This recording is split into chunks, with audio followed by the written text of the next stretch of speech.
I learned that coral bells, you're never supposed to cut the leaves down in the fall. You're supposed to let the snow fall on it during winter time and let it be. And in the spring, the few leaves that might have died off, then you can take them out. Because apparently some leaves survive during the winter time. Well, I learned that this grass here, the blue grass, fountain grass, whenever I touch it or my arm brushes up against it, I get itchy. I learned that delphiniums, these beautiful delphiniums here, that once they have grown and the flowers are spent, if you cut it right down to the bottom, it will come right back and give you a second flush. So I need to spike these because they're getting tall and they're beautiful. I learned to not underestimate a plant.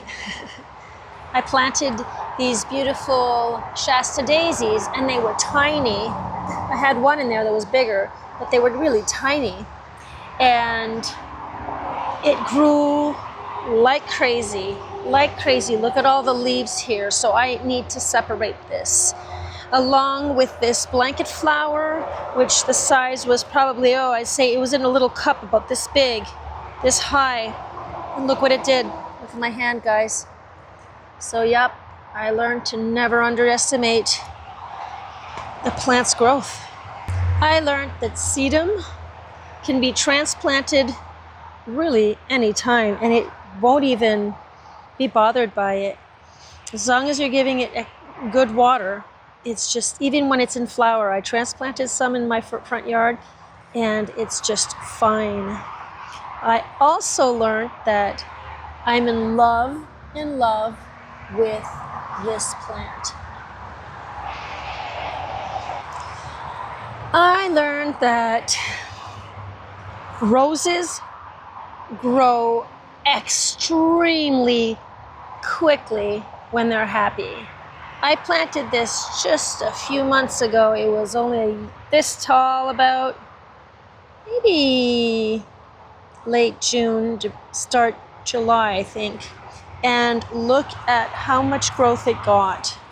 It has not given me any flowers yet, but I sure did learn that roses, oh my God, they grow like every day. There's an extra, you know? Wow. I learned that you can put dirt on top of an old tree stump to create a mound, and that the tree stump underneath will just suffocate and it will die down and be beautiful organic matter for all the flowers I'll be planting in the spring. I learned that just because flowers are growing along your fence that you have not planted doesn't necessarily mean that they are weeds. This is the common blue wood aster. They are pretty. I learned that Japanese beetles can really wreak havoc on grapevine. Guys, they have attacked my grapevine. Next year, I will be working on not letting this happen, at least the best I can. I learned that in the fall, you can get some really great deals on plants, especially for the perennials, that you get really great deals on them. I paid $10 for this, which I would have easily paid maybe 20 or 30 when they weren't on special. And most of these plants here, this one, that one, I think they were regular 15 or something like that. I don't remember, or 17. And I paid them $2 each. And these are the Arenaria montana. Some are white. I learned that the butterfly bush, I think by far, is one of my most favorite bushes. It's given me flowers all summer. I need to come deadhead these. As long as you're deadheading, it will keep pushing out flowers throughout the season. I learned that using a normal hose to water your plants is horrible. It's heavy, it's horrible. So next season I will definitely have a very light hose. I learned that you need to add an acidifying fertilizer to your to have blue hydrangeas. I bought this blue hydrangea, but it's coming out pink. I did put the soil that they're calling for, a more acidic soil, but you really need to add more acidic to the soil. So yeah, I learned that, and by next year these blooms should be blue. I learned that these hydrangeas, they've been here for a few years now, and every year I end up with these little holes. Well, I learned what happened with this. Apparently, slugs. So next year, first I will be moving this because there's too much sun. There used to be a tree here, but now there's no more trees, so now there's too much sun. So it's causing some brownish leaves here. So next year it'll be somewhere else. And we're gonna try to take care of the slugs using something very, very pet friendly, because that stuff for slugs can really, really make your dog sick, or, you know, or any animal sick, or they could even pass. I learned that once your daylilies are done, the leaves are a lot bigger, but the leaves start yellowing and they start falling and it really looks horrible. Well, I learned that if you cut it all back, all the way down to the ground, give it some water, it will push back up and you'll have a nice flush of beautiful leaves instead of dead leaves like these here. So that's what it usually looks like at the end. So I'm going to come cut this down and it'll grow back up. Just like these here. They grew back. I learned that fertilizing your plants is not a myth.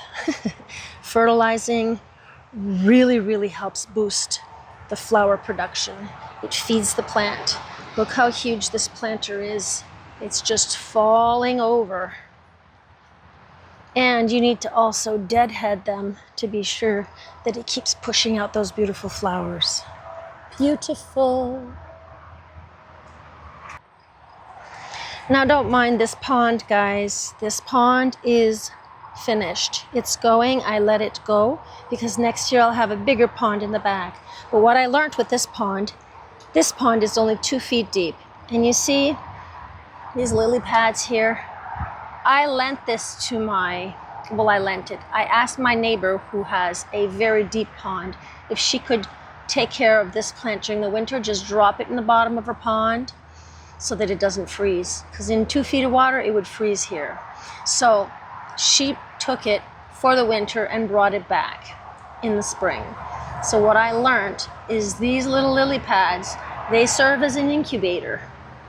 I found 6 fish, 6 little goldfish, which are actually black. And now I have to adopt them because I'm not going to let them freeze in this poor old pond. So they're in my fish tank, which I'll show you in a moment. And by next year, I will be able to transfer them in my bigger pond. Here's one. Here he is. Those are my fish that I have in my tank. But these little black ones, those are the ones I found in my pond. We adopted. It's a boy! I learned that cedar hedges need to be watered regularly when there hasn't been much rain, which you would think it's only a natural thing, but no, I didn't think of that. But this year we did water, and my cedar's looking absolutely fantastic. I learned that by digging, when I dig the pathway, it's okay to dump all of the grass and all of the dirt onto another area where I want to create a garden. Because what I did learn from this is if you put the grass, pieces of clumps upside down, this will just die. It'll dry out the roots, die, and it all turns to just dirt. And that becomes nice organic matter. So next year, all of this will be filled. I'll add dirt also, and it'll create a nice mound like I did here and like I did there, but there I added some dirt also. But this whole thing here, in general, it's pretty much just what I dug out from here and I brought it onto this side. And it's when I dig in and I plant my plants, it's beautiful, beautiful dirt. I learned that an obedient plant really does obey. When you toss it over, it stays tossed over. Whenever you move it, it just stays the way it obeys. Stays the way you tell it to go. See? Isn't that crazy?